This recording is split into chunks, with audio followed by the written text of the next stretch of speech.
À la pointe de la Bretagne, sur les hauteurs de Plouéderne, c'est grand nettoyage de printemps chez les Guilloux. Par quoi on commence? Ma chambre. Par ta chambre. C'est parti. Première étape, faire du tri dans la chambre de Thibaut, 11 ans. Bernard, le papa, aimerait bien y faire de la place. On commence. Bifoot, on peut l'enlever. Est-ce que tu es d'accord d'abord? Bon, allez. Tu t'en sers ou pas? Non. Non. Une chambre encombrée d'une montagne de jouets auxquels Thibaut ne s'intéresse plus vraiment. Ça, tu gardes. Non. Oui, oui. Non. Non. Les vieux jouets sont mis au panier. Pas de regret? Autour du rez-de-chaussée, de subir ce ménage par le vide. Tiens, si, dans le tiroir, là, Chloé, je me suis... Dans cette chambre, les armoires sont pleines à craquer. Des objets qui s'empilent et ne servent plus à rien. En fait, on garde, et puis, résultat des courses, on remplit tous les placards. Pour terminer, direction la cuisine. Bernard est à la manœuvre. Il va enfin se débarrasser des bibelots sur ses étagères. Il ne les supporte plus. J'ai l'impression que ça vous fait plaisir, monsieur. Ah non, mais là, c'est clair, parce que ça fait... Déjà, j'en voulais pas, moi. Des objets décoratifs, un tableau paysager. Au total, une cinquantaine d'articles. Et si les Guilloux font ainsi du vide à la maison, ce n'est pas pour jeter, mais pour gagner de l'argent. Le lendemain, ils vont tenter de vendre le tout lors d'un vide-grenier. Là, vous pensez gagner combien avec tout ça? Oh, pas gros, allez. Oh, pas gros. Combien? Pas plus que ça, ouais. Oh non, 60, allez, 60. Faire de la place à la maison pour arrondir les fins de mois, c'est maintenant le passe-temps favori de millions de personnes. La folie des vide-greniers déferle sur la France. Braderie, puces et vide-grenier. Quand les beaux jours arrivent, le business amateur redémarre. 50 000 vide-greniers ont lieu cette année en France, un record. La chasse aux bonnes affaires sur fond de pouvoir d'achat en berne. Vêtements à 1 €, électroménager pour 10 €, un régal pour les consommateurs. Quant aux vendeurs, ils font de l'argent en allégeant les placards. Résultat, 2 millions de Français courent aujourd'hui les vide-greniers. Des foires de l'occasion qui font surtout les affaires de ceux qui les organisent chaque week-end. Plongez dans un monde de briques et de broc où vos antiquités peuvent rapporter gros. Les vide-greniers, pour la plupart des Français, c'est d'abord la possibilité de faire de bonnes affaires, que l'on soit vendeur ou acheteur. Au lever du soleil, les premiers commerçants du dimanche font leur apparition. À la sortie de Landerneau, dans le Finistère, c'est jour de vide-grenier. Dans ces coffres, les fonds de cave de particuliers venus jouer à la marchande. Des milliers de petites choses prêtes à changer de propriétaire pour une poignée d'euros. Qu'est-ce qu'on trouve de haut chez vous? Un peu de tout, de la vaisselle, des livres, des vêtements, plein de choses. Un film de Gérard Jugnot. Ouais, voilà. Là, c'est un peu de vaisselle, quelques couettes, un peu de tout, on fait le vide, quoi. Il y en a pour tous les goûts, pour tous les styles. Un festival de la décoration domestique. Des pans entiers de l'identité nationale sont en vente ce jour-là. Au total, une soixantaine de particuliers a fait le déplacement pour tenter de remplir le porte-monnaie en vidant le grenier. Pour les Guilloux, la concurrence s'annonce féroce. Eux aussi ont des caisses d'antiquités à écouler. Pour mettre en valeur tous leurs trésors, ils ont réservé ce stand, une table de 2 mètres de long. Bon, les filles, c'est pas à vendre. D'accord. Hein, c'est le blouson de Thibaut. Hein. Mais avant de gagner de l'argent, les Guilloux commencent par en dépenser. Cathy doit régler des frais d'inscription. Elle paye son emplacement, donc elle me doit 7 €. Voilà, petite dame. Que voici, merci Voilà. beaucoup. Une mise de départ que Cathy va très vite amortir. Elle remarque une visiteuse très intéressée par la coccinelle de sa fille. Oui, il marche. J'ai juste pas changé les piles. Cathy fait l'article, elle ne veut pas louper sa vente. Il peut toucher, puis voilà, ça fait des couleurs. Madame Guilloux décroche ses premiers bénéfices. Presque bientôt. Merci beaucoup. C'est le plaisir. Pour un petit 3 €. Et la table se plie. C'est bien.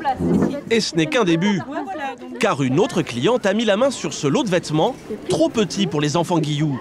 Une belle affaire, ils sont à prix cassé. Alors, en 1,50 pareil. 1,50 € pièce pour des articles quasi neufs. Les enfants, c'est La cliente en prend 10 d'un coup et négocie pour la forme. 50. Vous pouvez pas faire 12 de tout. Cathy réfléchit Allez, 12. et accepte une ristourne de 3 €. 12 avec celui-là. Oui. Les vêtements pour enfants, c'est ce qui marche le plus fort dans les vides-greniers. Et il y a une bonne raison à cela. Le prix d'un article en magasin, on peut en trouver 20 ici. Quand on voit le moyen d'un pull coûte 24 €, ici vous le trouvez à 1 ou 2 €, forcément c'est plus rentable. Le but est là, hein. C'est vrai qu'on pourrait aussi acheter en neuf, mais on n'aurait pas un t-shirt à 1 €. En fait, en plus, on a de la marque. Dès que je trouve des tenues, j'achète. À bas prix, bien sûr. De belles économies pour les acheteurs.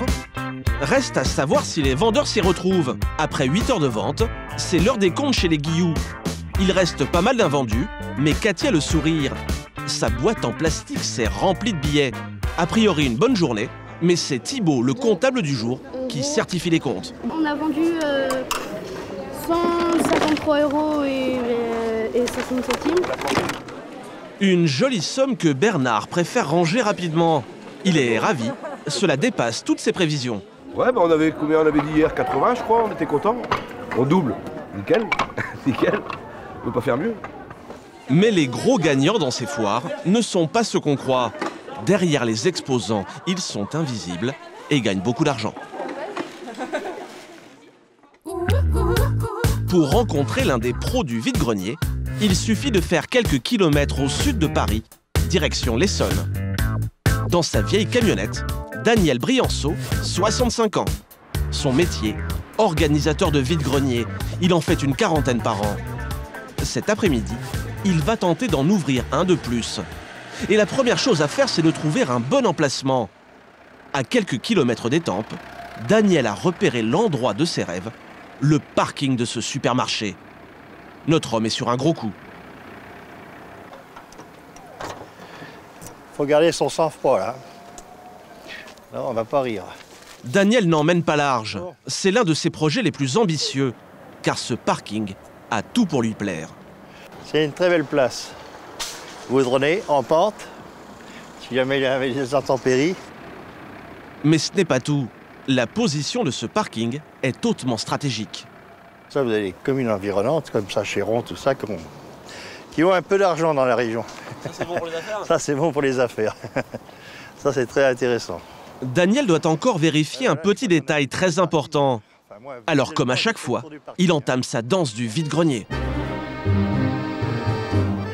4 mètres, c'est la taille d'une place pour un exposant. Pas besoin de tracer, ça c'est au poil. Ça. Des places qu'il louera aux particuliers qui voudront exposer sur ce vide-grenier. Et Daniel veut savoir combien de stands il pourra installer sur ce parking lors d'une prochaine braderie. Et mettre en travers dessus. Ouais. 1, 2, 3, 4, 16, 4. Notre organisateur est sur un petit nuage. On va mettre entre 150 et 170 exposants. Ah, c'est un bel emplacement. C'est un bel emplacement, oui. Très bel emplacement. Mais pour décrocher ce contrat, Daniel va devoir séduire cet homme, le directeur du supermarché. Bonjour. Lui seul peut donner son accord. C'est moi-même. Monsieur Brianceau, qui représente la société de Daniel Organisation. Face à un tel enjeu, Daniel a un peu de mal à rentrer dans le sujet. Maintenant, bon, on va essayer de vous voir par le cas échéant si c'était possible d'avoir la brocante ici. Moi, je n'y vois pas d'inconvénient, puisque de toute façon, vous allez réaliser ça, je pense, un dimanche. Un dimanche, oui, bien sûr. On est fermé dimanche matin, donc pas de souci. Le directeur semble partant. Daniel fait alors une offre. 1 000 € pour le parking. C'est bon? Oui, c'est parfait. Un prix classique dans ce business. D'accord. Alors, bon, on va conclure comme ça. Si Monsieur Poupeau accepte aussi vite, c'est que dans cette affaire, il a tout à y gagner. L'intérêt, il est un peu financier aussi, parce que, bon, évidemment, il y a une petite somme d'argent qui est versée. C'est aussi de faire connaître l'enseigne, parce qu'il y a quand même une enseigne sur le parking, donc ça peut faire... voilà. Et puis participer à la vie économique de la commune. Des parkings de supermarchés, des places de village ou des champs de foire loués à des mairies. C'est donc là que Daniel installe ses vides-greniers. Mais il faut maintenant y attirer du monde pour gagner de l'argent. Et pour y parvenir, Monsieur Brianceau a mis sur pied une petite entreprise très efficace.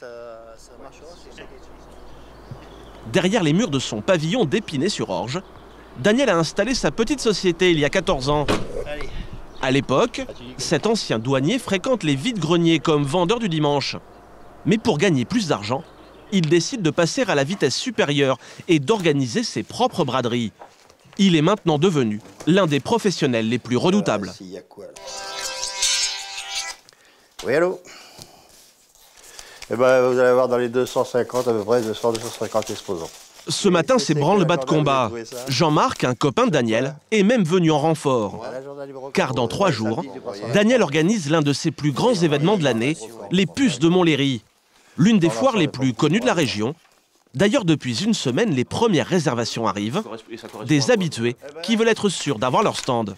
Ah, regarde ça. Putain, ils ont des sales gueules, les mecs. On n'a pas été rabronchés, là. Daniel a le sourire. Les chèques de réservation s'accumulent sur sa toile cirée. Monsieur Brianceau gagne sa vie en louant des emplacements à ceux qui veulent exposer chez lui. Et chacun paye en fonction de la longueur de stand qu'il souhaite occuper. Même la météo. Là, ils m'ont réservé 4 mètres, ce qui nous fait 32 €. Soit 8 € le mètre. Voilà, 32 € les 4 mètres. Ce n'est pas vraiment donné. 35 mètres, Alors à ce prix-là, Daniel a une obligation envers ses clients, leur ramener des visiteurs prêts à dépenser leur argent. Et c'est loin d'être gagné. Car ce week-end-là, en Île-de-France, une dizaine d'autres foires ont lieu, des concurrents de Daniel. Mais il a tout prévu. Et c'est un parcours que tu connais pas, toi. Daniel va lancer les grandes manœuvres. On va repartir sur Morsan, Saint-Michel-sur-Orge. Pour attirer les promeneurs sur son vide-grenier, Monsieur Brianceau a prévu une vaste campagne d'affichage sur les routes du département. C'est la clé du succès. Arpajon, Aigli. On va redescendre sur tous les petits pays à côté, Breux. 3 jours avant le vide-grenier de Montlhéry, il reste à Daniel une centaine d'affiches à coller dans les communes alentours. Tu vois, j'avais apporté des... Voilà, c'est bon, hein. De l'eau, la colle. Et on roule. C'est parti pour une journée de collage sur les routes du 91. On va commencer sur celui-là, tiens. Ce panneau, là. Un balai très bien réglé. À 2. Tiens, avril, 24. Daniel tient le pinceau, Jean-Marc, lui, colle l'affiche. Cela leur prend moins d'1 minute et cela suffit pour toucher plusieurs milliers de personnes. Et ici, c'est une circulation infernale. C'est bien que les voitures, elles sont arrêtées. Alors, automatiquement, c'est des fluos, hein, automatiquement, et puis il y a l'arrêt de bus sur le côté. Des affiches bien en vue. Daniel le sait, c'est essentiel pour son business. Car s'il n'attire pas assez de visiteurs dans son vide-grenier, plus aucun exposant ne voudra lui payer un emplacement. C'est le gagne-pain de mes exposants. Eux, ils comptent surtout sur l'affichage pour faire venir le monde. Parce que là, les remarques, oui, je les avais, les remarques, hein, lorsque vous n'avez pas mis l'affiche. Hein. Alors Daniel et Jean-Marc enchaînent les kilomètres pour faire leur réclame. Mais il y a un petit problème. Les colleurs d'affiches, ce n'est pas ce qui manque dans le coin. Voilà, voilà. Daniel s'est fait doubler. Là-dessus. Ils ont déchiré. Ah non. Alors là, on va faire du sport, là. Daniel est furieux. Ses affiches ont été recouvertes. Là, il s'est été recollé, là. Là, une partie, ça... De Montlhéry, on ne voit plus que le Y. Il y a 15 jours, tout ça, c'est... Ça me plaît pas du tout, non, mais de toute façon, on est obligé de subir. Hein. Maintenant, on va recouvrir la mamie. Si Daniel colle autant d'affiches, c'est que dans 3 jours, il joue très gros. Ce vide-grenier peut représenter plus de la moitié de son chiffre d'affaires mensuel, à une condition que tout se déroule sans le moindre accroc.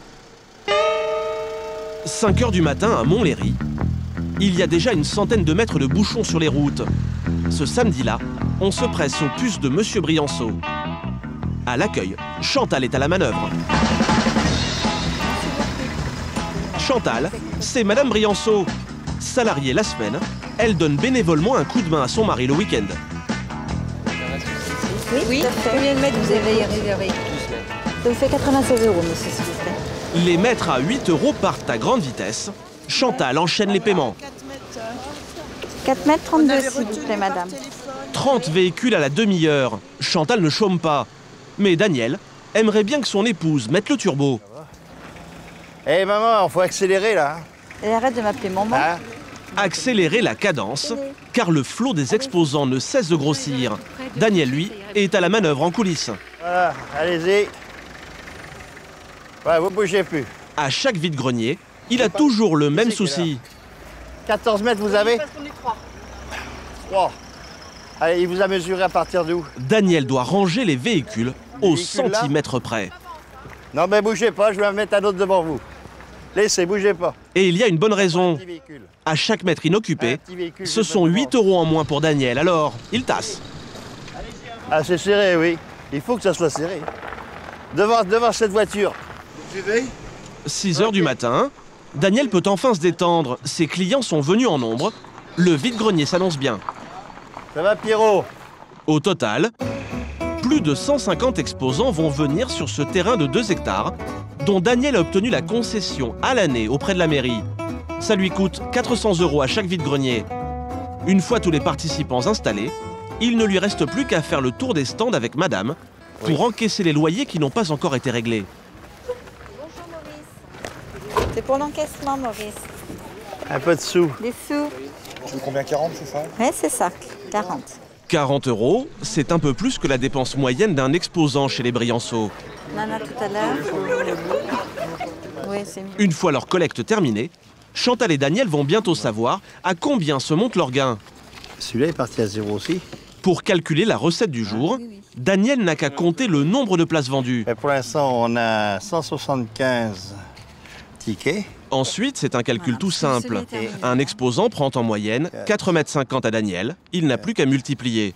Ça fait 800 et quelques mètres. 800 mètres. À 8 €. À 8 €, voilà. Donc ça fait une recette de combien aujourd'hui? Il faut multiplier par 8 par 8. Ce qui donne un fait total... 6 400. Hein? 6 400 €. Ah non! Daniel feint l'étonnement. Ça va pas? Tant que ça?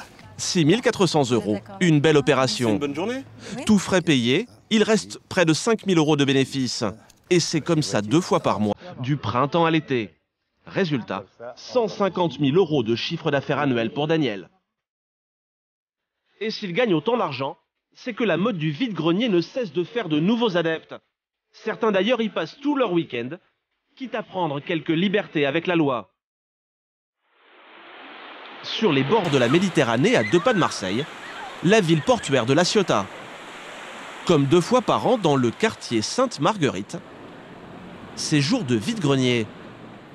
Une petite braderie du dimanche, il y a une 60aine d'exposants. Et en prime ce matin-là, des visiteurs un peu particuliers. La police municipale vient vérifier que tout est fait dans les règles de l'art. Allez, on est parti. Georges, le chef de police, commence par une petite visite aux organisateurs de la manifestation. Il a quelques papiers très importants à vérifier. Monsieur, bonjour. Monsieur, bonjour. Donc, je voudrais voir votre registre. Alors, le registre légal avec les tampons. Ce document contient le feu vert de la mairie, obligatoire, et la liste de tous les participants avec leur adresse. Donc, nous avons 61 exposants aujourd'hui, c'est bien ça? Tout à fait. Chacun des exposants a dû remplir cette petite feuille. C'est le formulaire d'inscription au vide-grenier. Il se termine par une déclaration sur l'honneur. Alors, déclaration d'honneur, ne pas être commerçant ou commerçante, ne vendre que des objets personnels et usagers. Ne pas être commerçant, ne pas vendre d'articles neufs.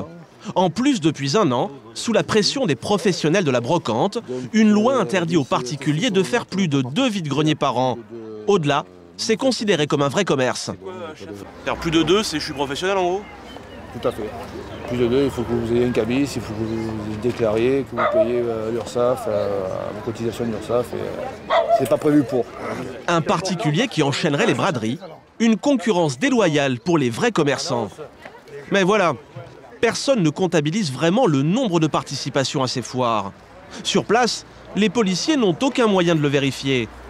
Alors pour éviter que les vide-greniers ne se transforment en marché clandestin, le chef Georges ne peut qu'inspecter les stands pour prendre les contrevenants sur le fait.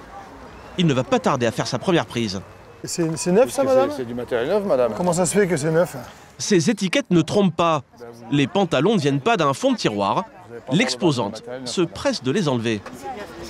Non, vous avez encore les étiquettes, vous n'avez pas le droit de vendre du matériel neuf. C'est pas un commerce, madame. Vous n'avez pas le droit d'acheter du matériel acheté et de le revendre par la suite. Il y a aussi ces chemises, encore sous le plastique. Là, pour nous, ça nous ferait penser que la personne a été acheter des marchandises en solde et de les revendre là. C'est pas le but. Cette exposante s'en tire avec un simple avertissement. Et ce n'est pas un cas isolé. Acheter du neuf pour revendre sur les vide-greniers, une petite combine pour arrondir les fins de mois, dont certains ne font même pas mystère. Cet exposant, par exemple, a des casques à vendre, à un très bon prix. Il y en a à 50, à 70, 9, évidemment, 9. jamais servi. Allez. Des casques achetés en lot lors d'une vente aux enchères suite à la fermeture du fabricant et revendus ici à l'unité. Alors en principe, on n'a pas le droit de vendre du neuf. Et non, c'est pour ça qu'il faut enlever tous les papiers et tout le truc. On n'a pas le droit d'acheter pour revendre. Et on n'a pas le droit d'acheter pour revendre, mais bon. Maintenant, tout le monde meurt à la faim, presque, alors on se débrouille. Hein. Des commerçants comme celui-ci, on en trouve de plus en plus dans les vides-greniers. Pourtant, la loi est sévère. 6 mois de prison et 30 000 € d'amende. Une peine rarement appliquée, car ce commerce à la petite semaine, pour de plus en plus de gens, est devenu une nécessité. À Montlhéry aussi, Daniel a fait signer des déclarations sur l'honneur à ses exposants. À en croire ces documents, tous les particuliers qui exposent ici ne font pas plus de 2 vides-greniers cette année et n'achètent pas de neuf pour le revendre. Pourtant, il n'y a qu'à se balader dans les allées des puces pour s'apercevoir du contraire, et personne ne s'en cache. Vous en faites combien par an ou par mois des vides-greniers, des brocantes? Ça dépend parce que moi j'en fais avec des voisins, j'en fais avec ma femme, j'en fais avec mes gens, j'en fais avec tout le monde là. Et vous avez quel statut? De quoi? Moi je suis un particulier. Particulier? Ça rapporte de l'argent? Ça complète bien la fin du mois, hein, faut pas oublier. Hein. Quelques pas plus loin, un petit stand de 2 mètres. Sandales, gants de jardinage, ici on trouve des articles manifestement neufs. Un petit business pour améliorer l'ordinaire. J'essaie d'en faire tous les week-ends. Tous les week-ends? Ouais. Un jour sur 2, soit le samedi, soit le dimanche. Je suis chômeur, alors vous savez, hein, quand on est chômeur, on essaye de se battre un peu pour survivre. On fait l'argent de poche, quoi. C'est illégal, mais tout le monde laisse faire. Quand l'économie bat de l'aile, difficile d'empêcher ces particuliers de gagner quelques dizaines d'euros par week-end. Personne ici ne le comprendrait. De toute façon, en ce moment, ça serait difficile de faire des contrôles abusifs, vu les problèmes qu'ont beaucoup de personnes quand même pour finir les fins de mois, quoi. Les vides-greniers, un phénomène de société qui ne cesse de prendre de l'ampleur. Et ce n'est qu'un début. Selon une étude récente, chaque famille détient en moyenne pour près de 500 € d'objets inutilisés dans ses placards.